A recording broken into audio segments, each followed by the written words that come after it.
We provide you the platform to turn your dreams into reality. Give wings to your aspirations with KR Mangalam University. Uttar Pradesh में सरकारी जमीन से अतिक्रमण हटाने को लेकर योगी सरकार एक्शन मोड में है और ताबड़तोड़ कार्रवाई कर रही है। श्रावस्ती में भारत नेपाल सीमा पर लगातार 2 दिनों से मदरसों पर प्रशासन द्वारा गाज गिर रही है। चाहे अवैध रूप से संचालित मदरसे हों या सरकार द्वारा मान्यता प्राप्त विद्यालय, सभी मदरसों में ताले लग रहे हैं। दूसरी ओर मदरसा संचालकों ने कहा कि किसी की 1970 में तो किसी की 1960 में मदरसे की मान्यता ली गई थी, लेकिन आज 2 दिनों से प्रशासन का रुख कड़ा है और मदरसों पर ताले लगते नजर आ रहे हैं। राज्य सरकार के अनुसार भारत नेपाल बॉर्डर के 15 किलोमीटर के दायरे में कम से कम 20 मस्जिद और मदरसों को ध्वस्त कर दिया गया है। सरकार ने कहा कि उत्तर प्रदेश के तमाम जिलों में अतिक्रमण के खिलाफ लगातार कार्रवाई की जा रही है। सरकार की ओर से जारी बयान के मुताबिक राजस्व संहिता की धारा 67 के तहत बहराइच, श्रावस्ती, सिद्धार्थनगर, महाराजगंज, बलरामपुर और लखीमपुर खीरी जिलों के सीमावर्ती क्षेत्रों में सैकड़ों अतिक्रमण को हटाया गया है। इसके अलावा लखीमपुर खीरी जिले की पलिया तहसील के कृष्णानगर कॉलोनी में अवैध रूप से बनाई जा रही एक मस्जिद को ध्वस्त कर दिया गया।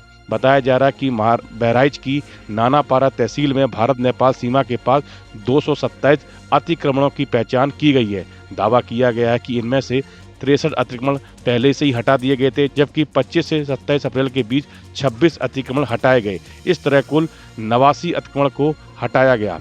उत्तर प्रदेश के श्रावस्ती जनपद में मदरसा संचालकों में हड़कंप मचा हुआ, क्योंकि लगातार 2 दिनों से अब तक की गई बड़ी संख्या में मदरसों को ताला लगाया जा चुका है। पूरे जनपद में चाहे भारत नेपाल सीमा से जुड़े मदरसे हों, चाहे इंडो नेपाल बॉर्डर के 10 किलोमीटर के दायरे में आने वाले जनपद के ग्रामीण और शहरी क्षेत्र में एक अभियान चलाकर मान्यता प्राप्त और गैर मान्यता प्राप्त मदरसों पर कार्रवाई की जा रही है। जनपद में 192 गैर मान्यता प्राप्त मदरसे हैं और 105 मान्यता प्राप्त मदरसे हैं, लेकिन प्रशासन ने अपना कड़ा रुख अख्तियार करते हुए सभी मदरसों पर बिना नोटिस जारी किए ही सीज कर दिए हैं। ऐसा मदरसा संचालकों का आरोप है।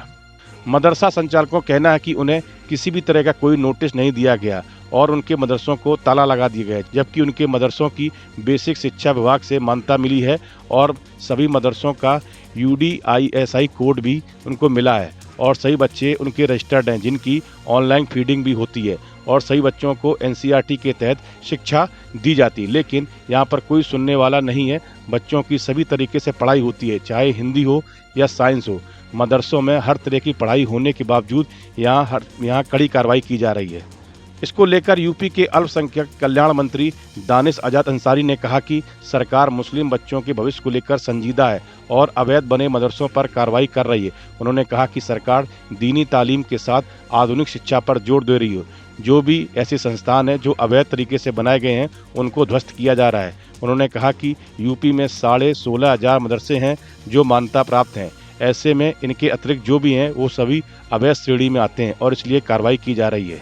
नेपाल सीमा से सटे यूपी के जिलों में 25 से 27 अप्रैल के बीच बिना मान्यता प्राप्त वाले मदरसों और अवैध कब्जों के खिलाफ अभियान चलाया गया। बहराइच, श्रावस्ती, बलरामपुर, सिद्धार्थनगर, लखीमपुर खीरी और महाराजगंज में चले अभियान में सैकड़ों अवैध कब्जे हटवाकर बिना मान्यता के मदरसों पर ताला लगाया गया है। सीएम योगी आदित्यनाथ ने सख्त निर्देश दिए हैं कि नेपाल सीमा के 10 किलोमीटर दायरे में किसी भी तरह के अवैध कब्जे, धार्मिक या शैक्षणिक संस्थान के अवैध संचालन को बर्दाश्त नहीं किया जाएगा। इस वीडियो में फिलहाल इतना ही। आप बने रहिए न्यूज नेशन के डिजिटल प्लेटफॉर्म के साथ। न्यूज नेशन अब व्हाट्सएप पर खबरों के ताजा अपडेट के लिए न्यूज नेशन के इस QR कोड को स्कैन करें।